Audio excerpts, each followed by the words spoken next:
Video बनाने का reason ये है कि आज एक बड़ा इंटरेस्टिंग पेशेंट मेरे पास आया। पेशेंट की कंप्लेंट क्या थी?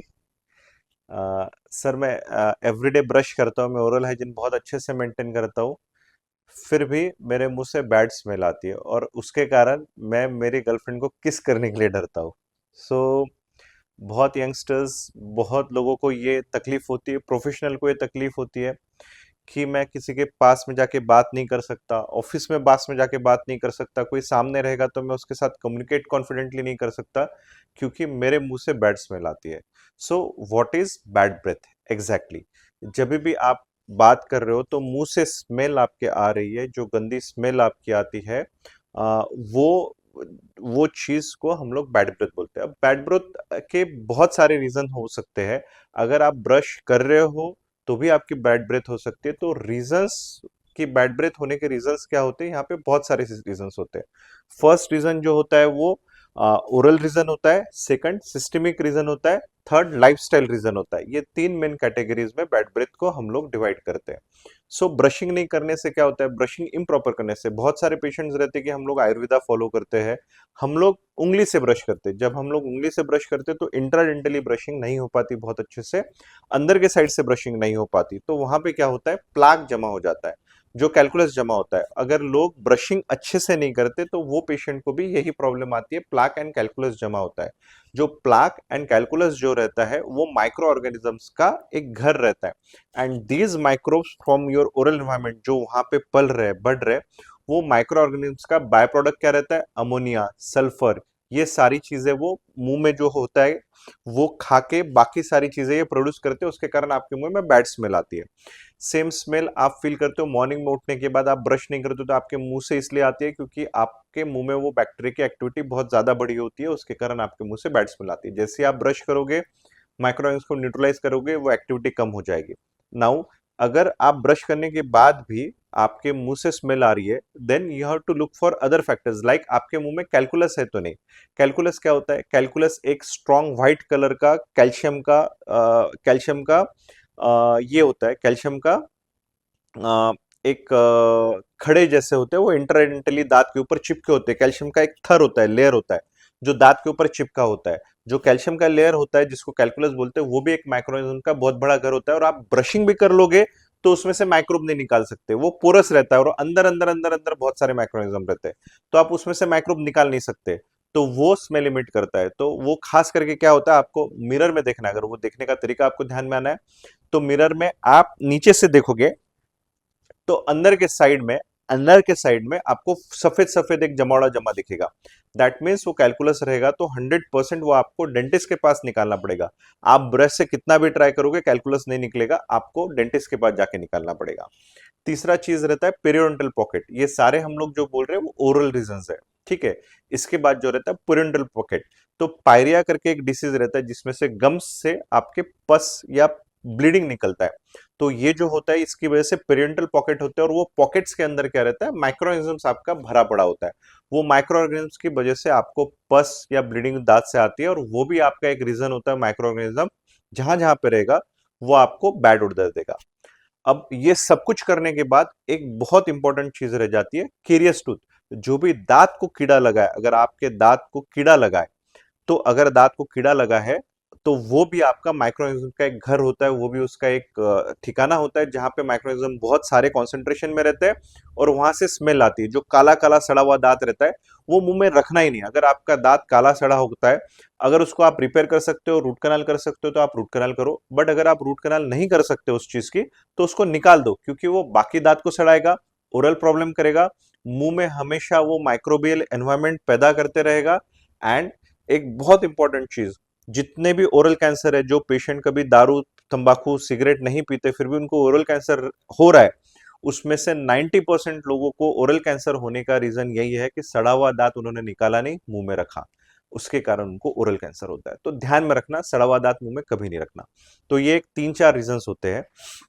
इसमें बहुत बार ऐसे होता है, जैसे एक अक्कल दाढ़ होती है, नहीं तो पीछे दाढ़ होती है, जो अपने को ऊपर से कीड़ा नहीं दिखता बट अंदर के साइड से बहुत कीड़ा होता है, ठीक है। एक एक्सरे ओपीजी ये दिख रहा है आपको, इसमें आखिरी वाले दांत पे देखना सड़न है। तो पेशेंट को पता नहीं था कि उसके मुंह से बैड ओडर क्यों आ रही है, एंड वो सडन इतनी ज्यादा थी उसने नव को भी मार दिया था, तो पेशेंट को उसके कारण पेन भी नहीं होता था। बट पेशेंट के मुंह से क्लीनिंग करवाया, सब कुछ करवाया पेशेंट ने, और वो सडन पीछे के साइड में अंदर के साइड में थी, तो वो विजिबल नहीं थी, दिख नहीं रही थी।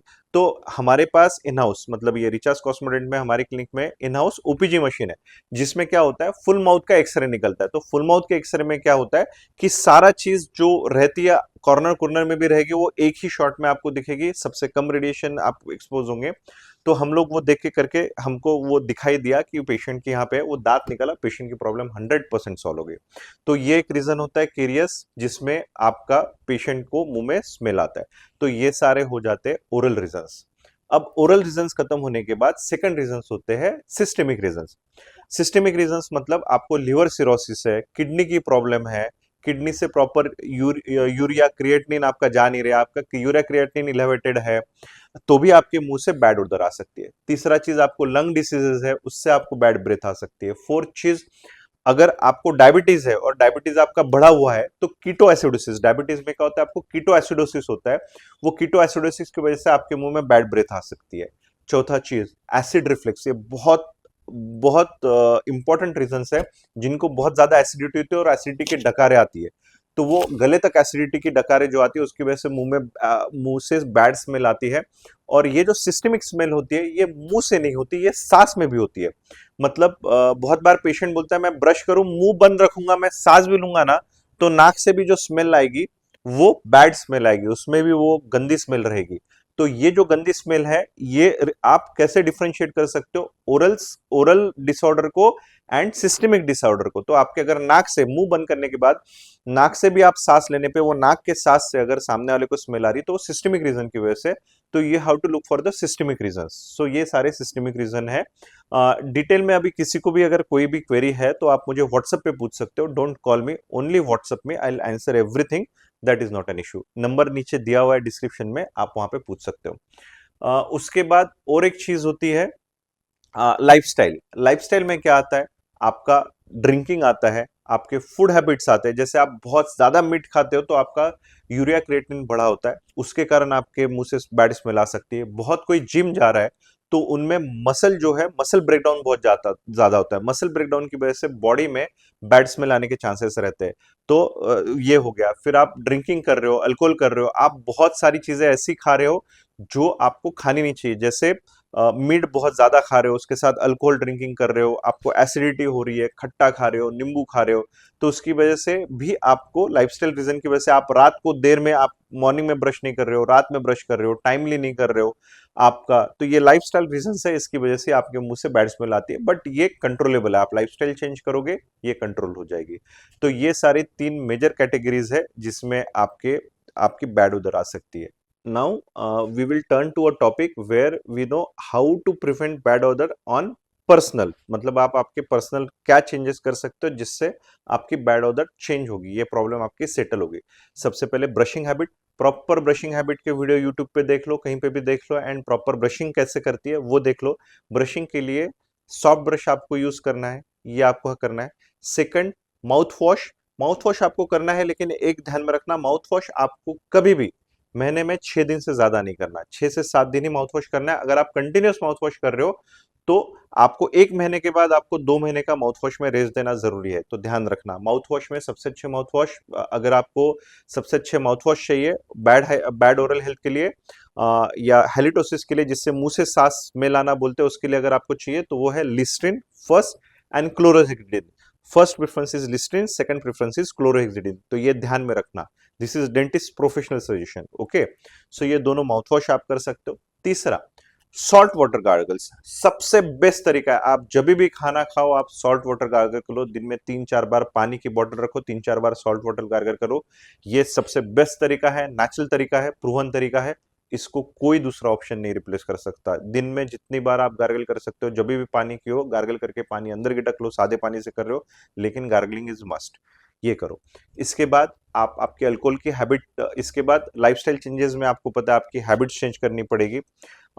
चौथी चीज, डेंटिस्ट के पास कब जाना है, जब ब्लीडिंग गम्स हो आपके, जब आपके होम रेमेडीज करने के बाद भी आपकी बैड हैबिट नहीं जा रही है, तो आपको डेंटिस्ट को विजिट करना है, आपका प्रॉपर रीजन जान लेना है। अगर ओरल रीजन कोई नहीं मिलता, फुल माउथ एक्सरे करके कहाँ केरीज है, अंदर कुछ है, पेरियोडोंटल पॉकेट्स है, ये थरो इन्वेस्टिगेशन करना है। ये होने के बाद भी अगर आपकी नहीं जा रही है तो आपको फुल ब्लड चेकअप करना है। फुल ब्लड चेकअप में आपको डायबिटिक लेवल चेक करना है, किडनी प्रोफाइल चेक करना है, लीवर प्रोफाइल चेक करना है। इसकी वैल्यूज कम ज्यादा है तो आपको ऐसे सिस्टमिक डॉक्टर को, एमडी डॉक्टर को आपको जाके मिलना है। ये सारी चीजें आपको करनी है। फिर एक बहुत अच्छा मिथ है जिसमें लोगों को लगता है कि माउथ वॉश मेरा बैड ब्रेथ क्योर करेगा। नो, माउथ वॉश कभी भी आपका बैड ब्रेथ क्योर नहीं कर सकता। यस, वो टेम्परली स्टॉप कर सकता है, but focus of origin, focus of your infection, focus of your microorganism, origin of your microorganism has to be treated। मतलब माउथ वॉश क्या, माइक्रोऑर्गेनिज्म नलीफाई हुए, आपके मुंह के से टेम्परेरी स्मेल गायब हुई, बट वो माइक्रोऑर्गेनिज्म कहाँ पे थे? वो अगर गम्स के अंदर थे तो गम क्लीनिंग जरूरी है, वो अगर कैलकुलस में थे, प्लाक में थे, वो तो प्लाक क्लीनिंग जरूरी है। अगर सड़ा हुआ दांत की वजह से आ रहे तो सड़ा हुआ दांत निकालना है, उसका ट्रीटमेंट करना जरूरी है। माउथ वॉश आपका कभी बैड ब्रेथ क्योर नहीं कर सकता, वो टेम्परली स्टॉप कर सकता है। सेम चीज गोज विथ च्युइंगम। च्युइंगम की वजह से भी बैड ब्रेथ कभी क्योर नहीं हो सकती, टेम्परली स्टॉप हो सकती है। It will give you temporary relief from bad breath, but it can never cure the bad breath. तीसरी चीज ऐसी होती है कि जिसके मुंह से बैड ब्रेथ आ रही है, वो बैड ब्रेथ सिस्टमिक रीजन से भी हो सकती है, ये भी आपको ध्यान रखना है। It is not always that person is careless या that person is not brushing या दैट पर्सन, ऐसा इन्फ्रेंस मत लगाओ। आपको देखना है उसको सिस्टमिक प्रॉब्लम तो नहीं है। अगर किसी को बैड ब्रेथ आ रही है तो उसको अकेले में लेके जाओ, उसको बताओ आपकी बैड ब्रेथ आ रही है, एंड मेक हिम अंडरस्टैंड कि ये सिस्टमिक रीजन से भी हो सकती है। अगर ओरल हाइजीन से है तो वो उसको सुधारे।